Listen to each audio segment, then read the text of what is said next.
Greetings. Hi, this is Robert. Today we are actually going to be reviewing or making a little test on the Tamron 17-70 f2.8 lens, which is a DI version 3 with stabilization and RXD. That's basically it. So the lens is really great. First thing I want to basically say is that I was very, how do we say this, surprised about the size of 17 to 70 millimeter. Usually I would think of something like maybe 18 to 80, but 17 to 70 made me think that it would be just a little bit more wide angle and a little bit shorter in the telephoto feature. So this lens is very good the way it is at its pace right now. All I gotta basically say is I'm gonna be testing this lens in a venue of basically for video rather than photo. And to start off, I just want to say that I've already placed the lens on a Fuji camera, so it's a Fuji mount connection. And it's going to be being used on an X-T4 Fuji camera. But one thing I noticed is the moment I put it on, and I like to use my camera on aperture priority, it does not show any of the aperture or speeds inside the display. So this is one thing I found, shall we say, a little bit strange. My opinion is I have a feeling it's possible that maybe this lens, which basically is maybe a sample, has not been upgraded with the firmware, so maybe that could be the reason. So I will not be able to actually say what f-stop I'm on when I'm basically testing it.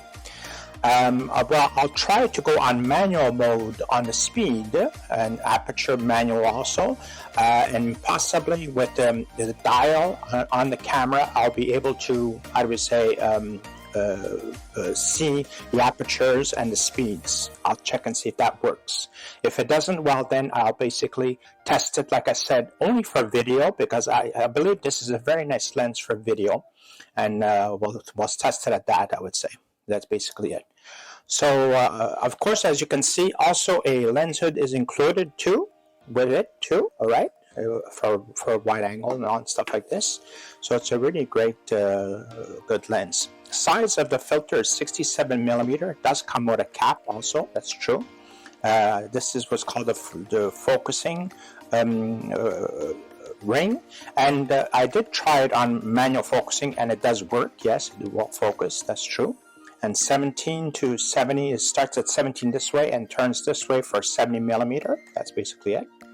So this is basically the way it is, I would say. That's what's happening with this Tamron lens. It's not very heavy, and when I'm going to be making a test, I'll basically show through the camera what's the minimum focusing at the 17 millimeter and 70 millimeter. But I believe I already know that from through, shall we say, research on the internet, that the minimum focus is approximately 7.5 inches. That's basically the minimum focusing, something like that. So, like I would say, is we should now actually start to do a review, looking through the camera, and we'll see how it goes from there. And that's basically it. Okay, so we are starting the famous review of the lens at 17 millimeter, as you can see. Very nice, good color, dynamic range colors. I'm using something called Urban Dream as a film simulation for the Fuji. I am also on what is known as manual mode for shutter speed and for f-stop, the way it is. But what's happening is it's telling me something f11 at 240th of a second. And when I try to change some things, I cannot go more open than, shall we say, than f11, the way it's going. I cannot change manually my f-stops at all. So like I said, there's something happening with what's called the firmware of the lens. But like I said, the color dynamic range is really great, and looks really sharp the way it is. If you get closer to things, you can see it's very sharp the way it is. That's basically it, I would say about that. So I just want to show you right now, I'm approximately about less than maybe 3-4 inches away from this brand name, and it's focusing at 17mm. So minimum focus looks really interesting, I would say. We're now going to find out what it would be on, shall we say, at 70mm. Hold on. So at 70mm, it seems that we are at basically like I was saying, minimum focusing about 7.5 inches away, and as you can see, very sharp, very good detail the way it is. It's really great for that. So as you can see, really good for this. We're testing what is known as the IBIS, or the stabilization of the lens. Like I said, IBIS is on the camera. That's the camera's IBIS, and also what is called the lens's stabilization, and it seems to be not bad, quite well, where it moves around, quite good, as you can see, pretty good. Looks like color rendition, like I said again, is really great. Good detail, very good sharpness. Take a look at the tree. It's really great. And again, if I move around, I'm having beautiful movements. But moving around things, really good detail. And background is great. When it comes to what we call the bouquet, even at 70mm, it looks really good. But right now the f-stop is at f13 at this moment, so maybe that's why the bouquet is very good. But, really great. Good lens. I really like the colors, are really incredible. Really good.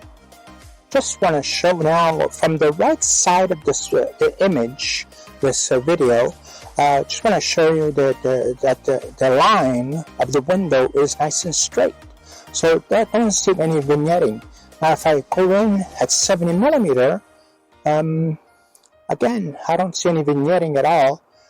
But as we can say that when you're zooming from 17 to 70, the camera does have to take a little bit of time to refocus, but that's normal. It's on continuous focusing right now, but still, that's basically it.